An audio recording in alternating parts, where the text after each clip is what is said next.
Hello and welcome to the channel. My name is Drew. This is Just a Guy at Linux, and this is my DWM setup. Now, over the last 2 out of 3 videos, I've done OpenBox and i3, and then last time I did something that I was a little bit more passionate about because I'd taken quite a bit of time to develop the Butter Bash.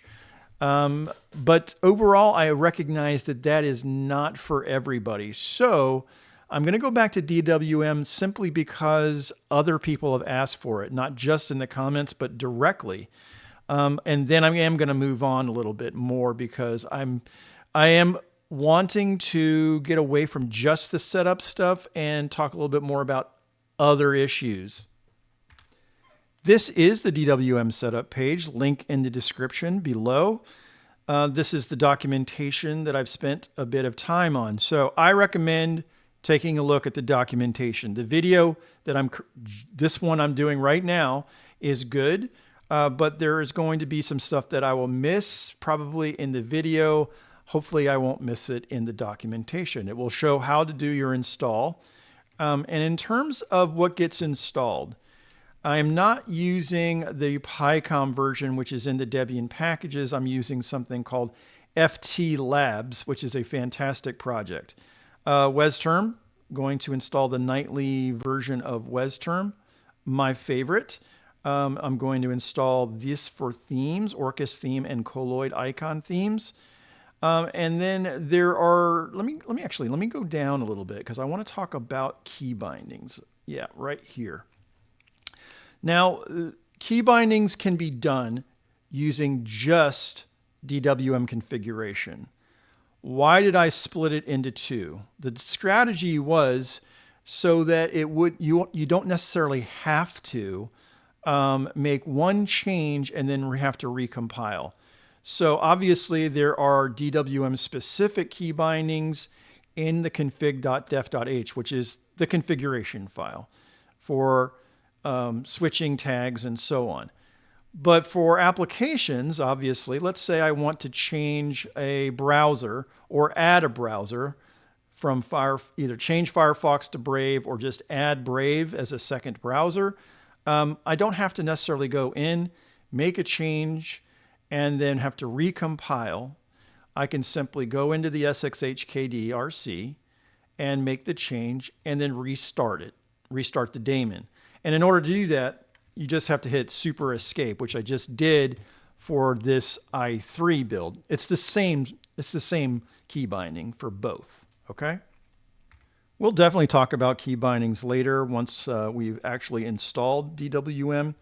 There is layouts here, and if you use Super Shift L, you can switch between any of these layouts. Again, talk about that later. And as far as patches are concerned, I said there was 17. And if you are interested, there is the exact patch that was used. And there is kind of some reasoning for using that particular patch.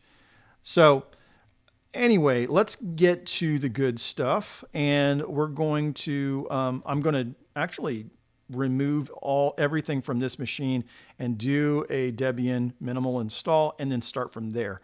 See you in a few. Okay, we are back and we have a Debian Trixie minimal install. The only thing I have done that I did off camera was sudo apt install git. Okay, that's already done. That's the only thing that has been done. So let's git clone https://github.com/drewgriff/DWM Here we go. And let that clone. And let's cd into DWM setup. Okay, let's go ahead and clear the screen. Now let's nano install.sh.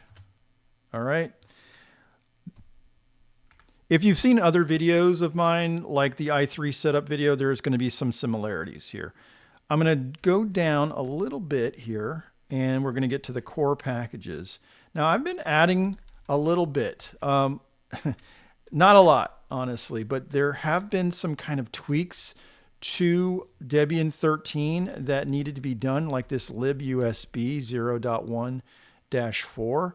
I can't remember what the circumstance was, and I think the dbus-x11 was another add. Again, it's just the more experience I get with Debian Trixie, the more I can put in some of these like small libraries that actually help in stability going forward on some of these projects. In terms of file manager, again, I'm using Thunar, and there is going to be right here Firefox ESR installed, as well as EZA for Debian 13. And then there is going to be a section here, right here, in fact, where it is going to do the builds, including the DWM build. I'm looking at this line right here where the cursor is. It's going to install DWM, SL status, and ST. It's going to build those. And then we're going to create a desktop entry, because out of the box, DWM does not do that. And so if you're using something like LightDM, then it won't show up there. I mean, you'd have to run something like startx. So ST, same thing. I'm creating an application so that it will be visible to you if you're using something like Rofi. And then we're going to get to this scripts where it's going to pull things from my Butterscripts project, and it's going to install PyCom, WesTerm, NerdFonts, and the like. And then it's going to get to LightDM and then the optional tools, and we'll get to that soon. So let's go ahead and exit and clear the screen, and we're going to install.sh and say yes. And again, we're going to just kind of let it go until there's another stop point. So I'll pause the video. Okay, we are back again, and we are at the Display Manager installation part. So again, we're just going to hit LightDM and choose that.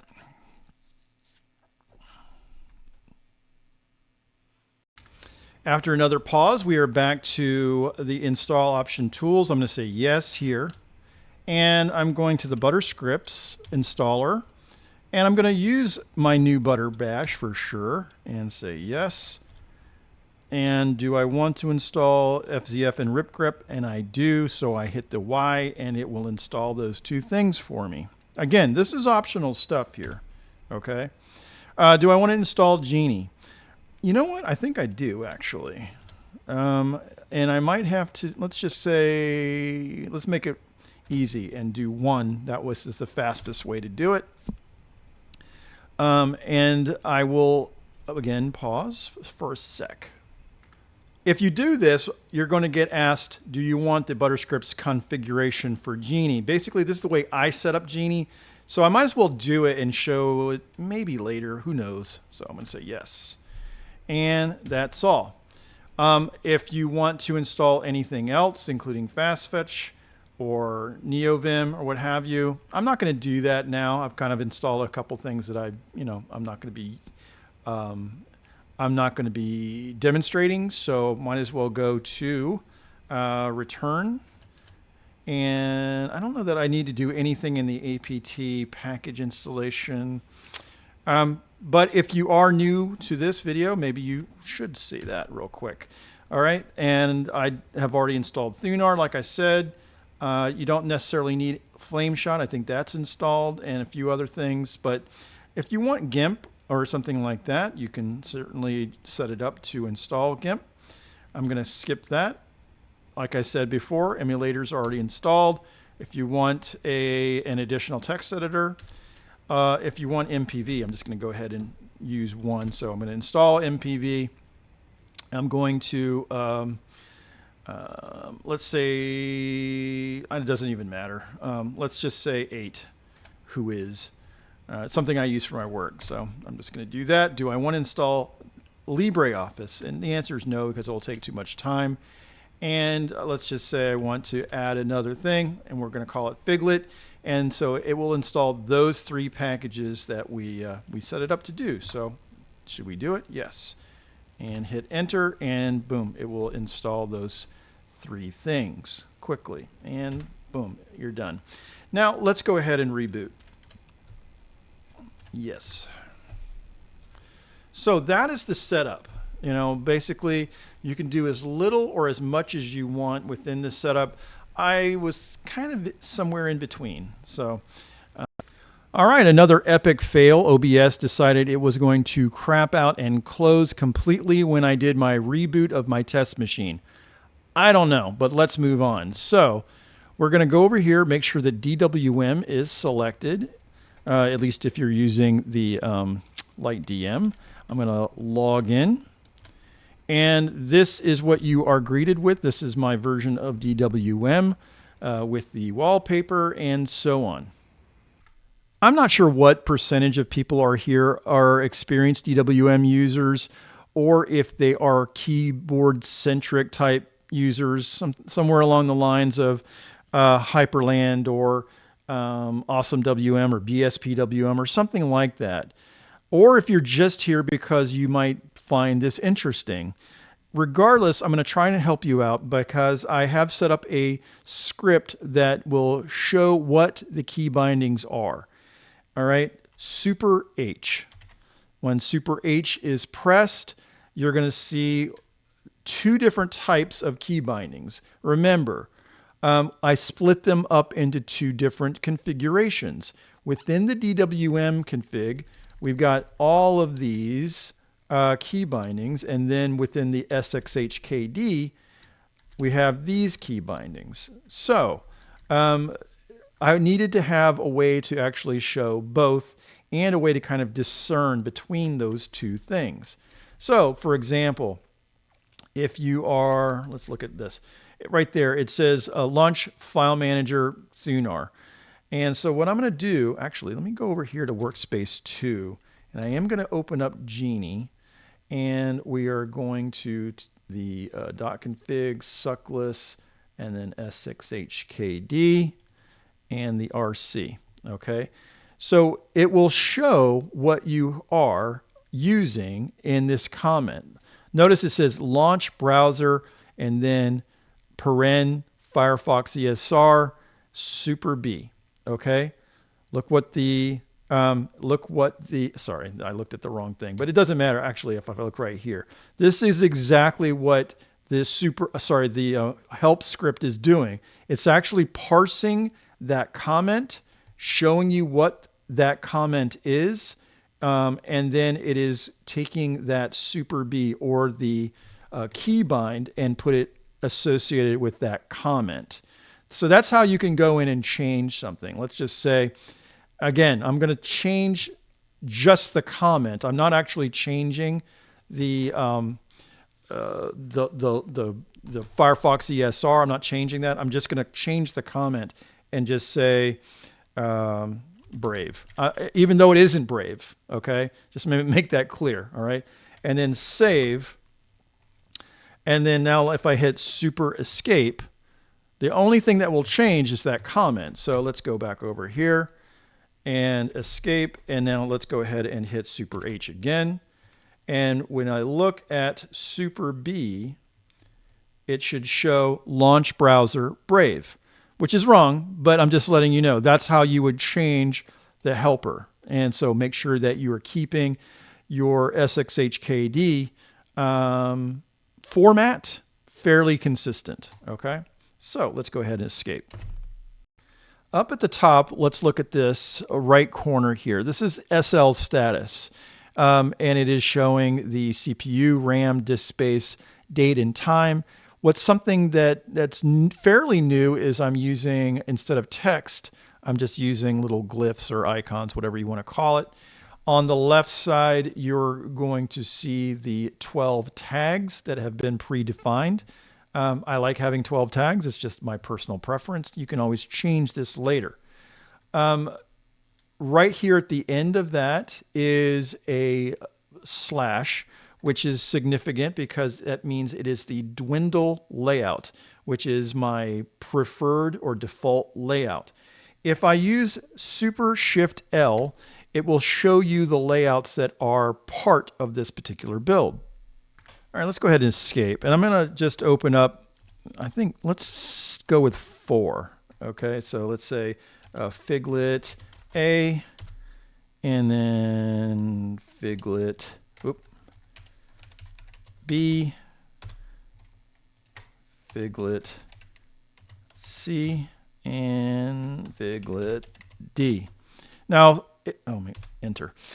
Now, if I want to, I can simply use like Control-Shift-2, and it is going to go to that master and stack or the tile layout. Again, let me go ahead and, so right now we are at this with this layout. Again, personal preference. I can also just go down one and hit, and it will make them like columns. Okay, if I hit Control-Shift, I think was I 5 or yeah 5. That was 5. It didn't really change anything. 6, and we are looking at the B stack. Okay, and then so on and so forth. Spiral is something that you might want to look at. Let me go ahead and hit Control-Shift-0. Very similar to Dwindle. Anyway, let's go ahead and like move some stuff around. So if I want to, I just hit Super Shift and then I use the arrow keys. I can move them around, obviously. If I want to resize something, let's go ahead and hit Control, Super Control, and then left, and then Super Control and right, and it will resize. Okay. There is something that you should know also. If I say Super Shift and then Spacebar. So right now I'm highlighting C, and if I do that, it will take it out of the stack and move it to a floating center position. And if I hit Super Shift Space again, it's going to position it in the stack. To close an application or close the window, you just use Super Q, and you can just back up and then close as many as you would like. I'm going to go over to tag 2 though, because I do want to look at the config.def.h for DWM. So this is the configuration file. You're looking at what the gaps are, and I put them as 16. In terms of spacing for the sys tray up here, it is 6. Again, and then this some of the colors that I've been using. I like this color scheme. I think it's simple. Okay, and then you've got scratch pads that are defined here and are using the ST terminal. So let's just say I want to use the top one is Pulse Mixer, and that is Super V. Okay, it's a little bit big for this monitor, frankly, but if I use Super V again, it is going to kind of like move out of the way, but it is still not closed. Okay, and then I'm just going to use Super Q to close now. The auto start is something that you should know. It is part of the .config suckless scripts and then auto start. So if you want something to start, like let's actually go over here. So let me go and scripts auto start, and let's move that out of the way again. So these are the applications. So it is starting SL status, and then it is using Fey for the background and the wallpaper image. And then it is starting up SXHKD as well as PyCom and Dunst. There's not a lot to this, frankly. And then obviously there's this pull kit. Okay, let's go back over to config.def.h. If you're looking here, there's a reason why. Actually, this line here is actually irrelevant since Tilix is not being used anymore. So I probably will remove that. But if you're using something like LX appearance, okay? So let's do that. I'm going to say Super Spacebar, and it's going to launch Rofi. So all the applications are going to be there. That should have been one of the first things I did, actually. So LX, I just typed 2 letters, LX, or I could say appearance, and it'll say customize look and feel. So if I just select that, this is LX appearance, and it is the one thing that is controlling the themes for the windows as well as the icons. So I only installed 2, basically, which is this Orcus Gray. Actually, I'm going to go ahead and make this a little bigger by using right-click and holding the super down and right-clicking and dragging. And then the icon theme is the Colloid Gray Dracula Dark. I know that's a mouthful, but that was the one that I selected for this particular project. Okay, I'm going to go ahead and hit close. So anyway, the reason why it popped up above everything else, again, is Rofi, same thing. We're going to LX appearance, and it is going to be floating and in the middle of the screen. So that's the floating and centered. All right, let's move down a little bit. Right here, this is this section right here. So let's just say this has to do with an active window. I'm going to Super Shift 3. Okay, so it actually moved the entire window to workspace 3, and then it followed it automatically. Now let's just say I click on this. It's going to eliminate that follow. So if I say Super Shift 2, so that's going to move Genie to workspace, or to workspace, tag 2, it's staying on the third tag, but you'll see up here that something is occupying tag 2. So I like it when it follows, but not everybody does. So if you click this, you can have it follow, and this, and it won't follow anymore. So that's how that works. Let's go back over here. Again, we talked about layouts as well as key bindings here. And that's about it. Okay. So regardless, I think this was like a good starting point for many of you who are either, like I said before, either experienced DWM users or maybe an i3 user, who knows, or if you're just here because this might be something you could be interested in. I hope that you did find it interesting because, like I said, this is the one that I'm probably most proud of in terms of configuration. So with that said, we will see you all very soon. Thank you for those that have subscribed to the channel and given thumbs up. Appreciate you, and see you.